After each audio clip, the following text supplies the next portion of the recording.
currently working in top 30 Fortune 500 company in corporate world, and I also do coaching during my free time with private clients as well as people that work. I use the coaching methods.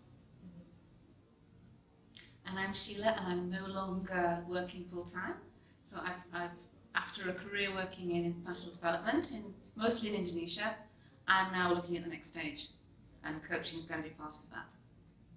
The first thing I came out with was, it wasn't exactly a project, but it became a project between multiple coaches. They got me back driving again after never driving in Indonesia during 30 years. I'm now driving in Jakarta. So that's the power of not just one, but several different coaches over a few weeks. So that was the first thing I worked on. And then I had two other projects.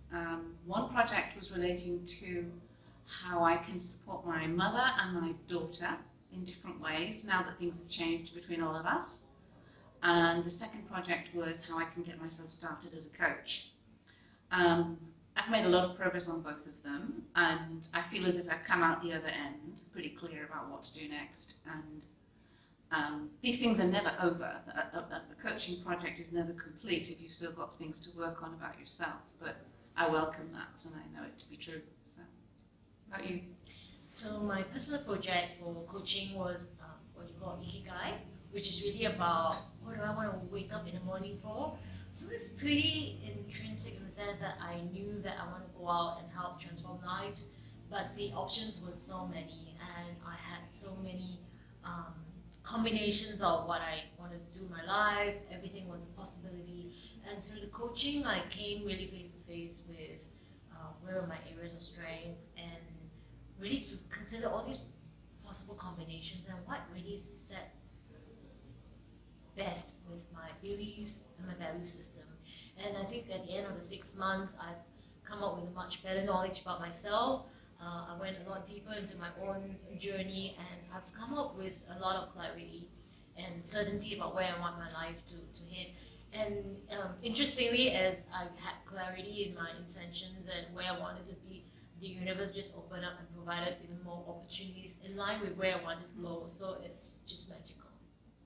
A mentor coach is a bit like a dream come true, and also a necessity.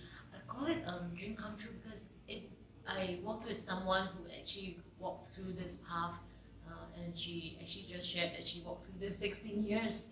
And with that kind of experience, she was really able to anticipate and see where the possible pitfalls were. And for me, it's very important because we don't know where our blind spots are.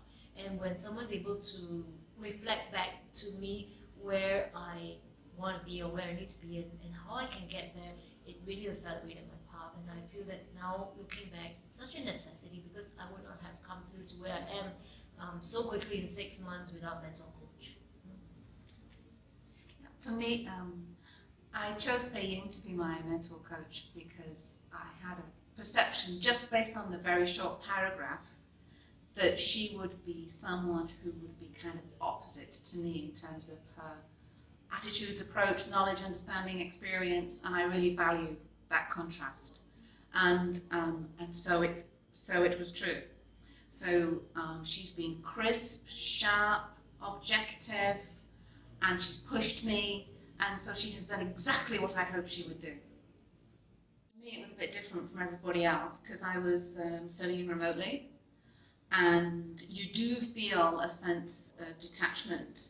I was lucky to be able to come back to Singapore for both of the intensive weekends and also in the middle where I just hooked up with my peer coaches during that time.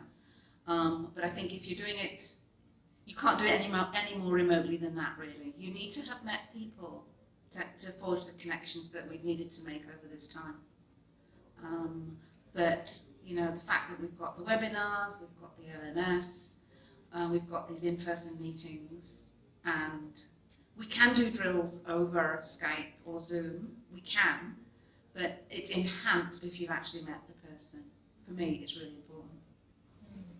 And from the learning pyramid, we know that you learn maybe like 10% from reading, and then 50% from demos, maybe 70% by participating, and 90% than if you're actually doing the real thing. And I think the PCD format, on Yeah. top of all these, we had peer-to-peer coaching, so we were constantly practicing and practicing.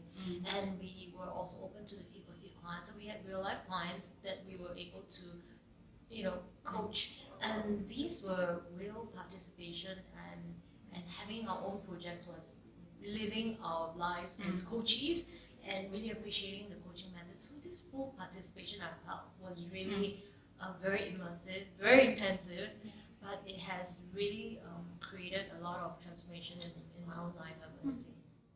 You good? Sheila, Oh. she's been very influential in my journey. She's my coach actually. And we meet everyone from different continents, different age group, different life stages, and it's so refreshing because everyone has different perspectives. And what was really touching about it was everyone was really genuine and open and very trusting.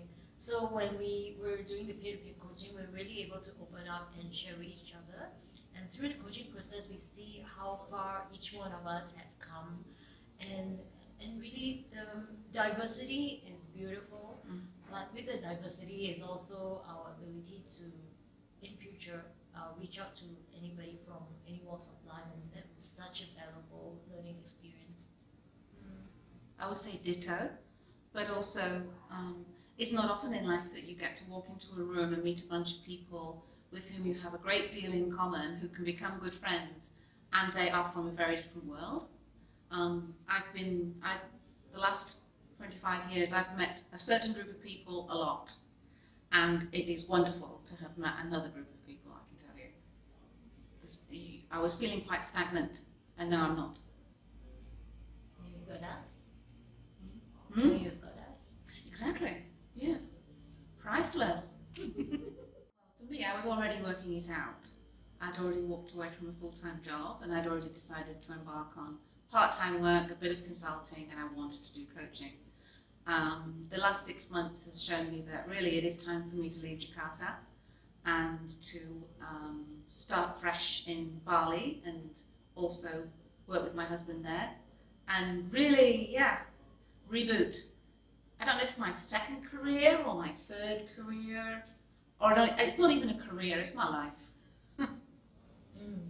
I've got a fresh perspective with a lot more clarity. So what's up next for me is I like to continue the coaching journey. So I'll continue coaching more, and now with the graduation, there's a lot more confidence and tools and skills that I have to do a better job.